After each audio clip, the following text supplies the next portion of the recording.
ल हेर्नुस् यहाँ भेन्डी, तर यहाँ चाहिँ क्याबो भन्छ। हाम्रो नेपालमा भेन्डी चिप्ले भेन्डी भन्छ भने यहाँ क्याबो भन्छ।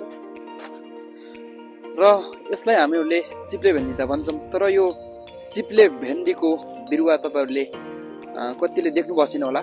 चिप्ले भेन्डीको बोट देखाउँदैछु है म तपाईँहरूलाई आज है। ल हेर्नुहोस् चिप्ले प्लस भेन्डीको बोट। तपाईँहरूमध्ये कतिले देख्नु भएको छ होला र कतिले देख्नु भएको छैन होला पनि। नेपालमा धेरै पटक यसको सब्जी खाएँ मैले, तर बोट भने मैले पनि देखेको थिएन। तर आज बोट देख्ने अवसर मात्र नभएर भिडियो यसरी कैद गर्ने अवसर पनि पाएँ मैले परदेशी मुलुक पोर्चुगलमा। यसरी ल हेर्नुहोस् ठेलागाडा टक्क बुढाउनु, ठेलागाडामा काट्दै राख्दै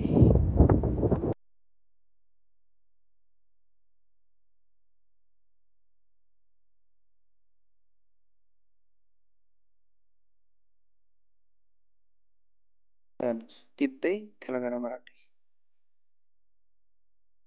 पारी टिप्दै हुन्छ। निकै ठुलो एरियामा रोपेको रहेछ यो चिप्ले भेन्डी। र निकै चर्को छ यो काम। चर्को काम यसरी मुख छोपेर छाते टोपी लाएर टिप्ल्याउनु भएको छ साथीहरूले। परदेशीको पर्दा पछाडिको पीडा भनौँ।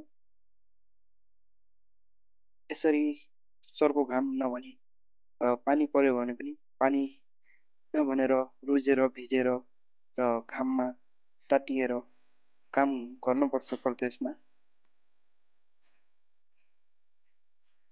हेर्दा सजिलो छ तर गर्न निकै गाह्रो छ।